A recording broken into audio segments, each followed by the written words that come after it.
Alright, we got the Turnigy Bonsai. I'm just going to give you a quick overview of how I built mine.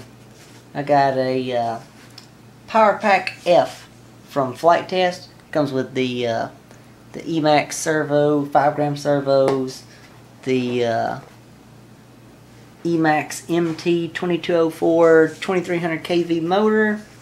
I've got a DAL Bullnose 5045,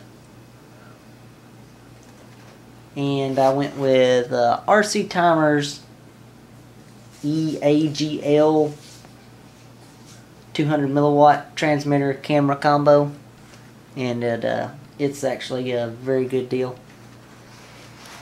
And for the battery, went with a Turnigy 800 milliamp hour 3-cell. I've got a LiPo voltage alarm and a FreeSky D4R is under that mess of cabling right there. But just give you a basic of what I used.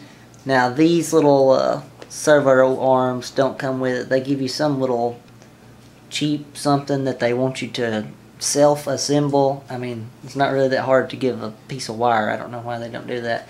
Now the one thing I will tell you is these little control horns, these servo wires do not fit through there. What I had to do was I bent it straight to go through first, and what I did is I took a lighter and heated up the little piece of metal for the servo arm and then stuck it through and melted the hole wide enough for what I needed.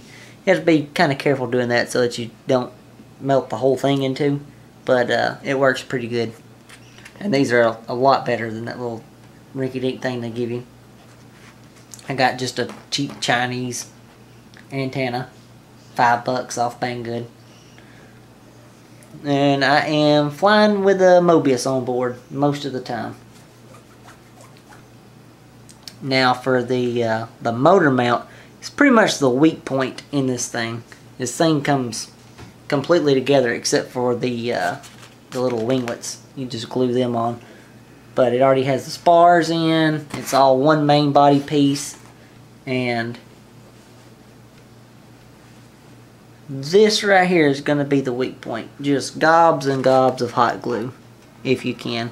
I already had the little, let's see if I can get in the shot here, the back plate come off on me, and I had to pretty much put it in like a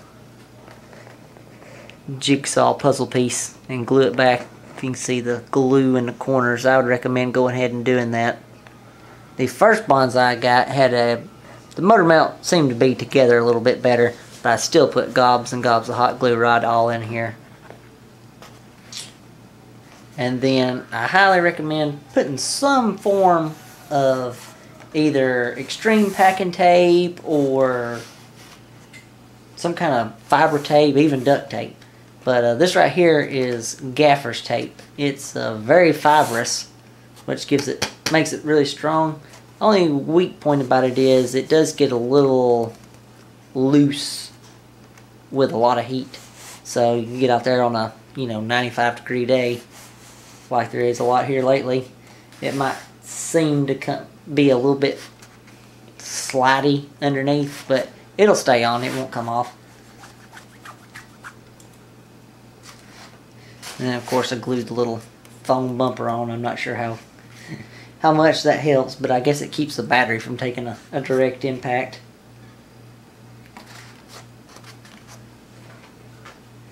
And I guess as far as tricks or what I used wiring it up, I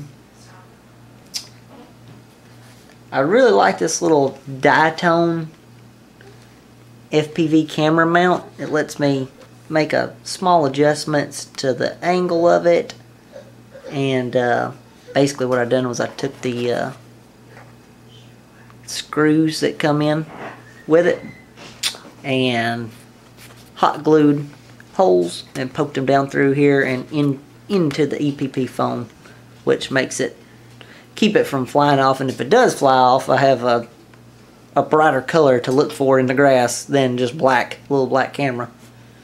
And it's really sturdy. I'm happy with that.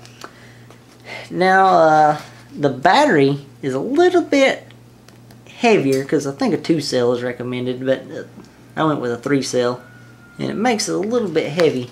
But one way I kind of offset that was I put the FPV equipment further back over the center, over the CG line, so it's not up here forward. Now this is particularly light, so it's not really going to make that much of a difference. And some people, you might not want the front of the nose in your FPV goggles in your field of view, but I really don't mind it. This little mount helps with that.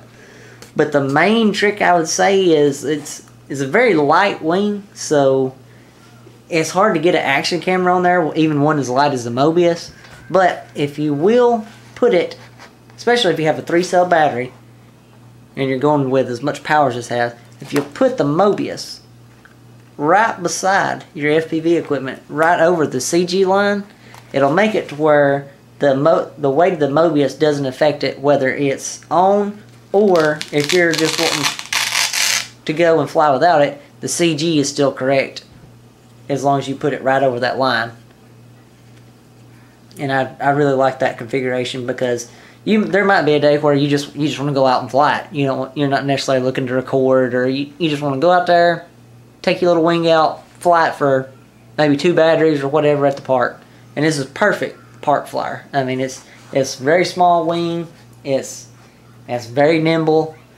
It handles a little bit of wind very good. There's not, if you get to some 8, 9, 10 mile an hour winds, it's going to be rough, especially flying with the wind, because you get knocked all about. If you fly into the wind, it's not that bad, but when you turn around and start flying away from the wind, it starts pushing it and wanting to fly it one way or another. But with a 3-cell LiPo, this thing will scream. I mean, you don't need, after you take off and get flying, I mean, a quarter throttle is just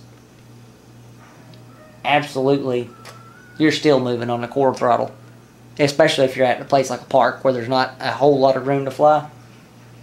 You're just going to be barely cruising, but you can open it up pretty nice. And that's pretty much the my build on this, and I'll be throwing up some more videos with it. And if you have any questions, just leave them in the comments. Thanks, like, subscribe.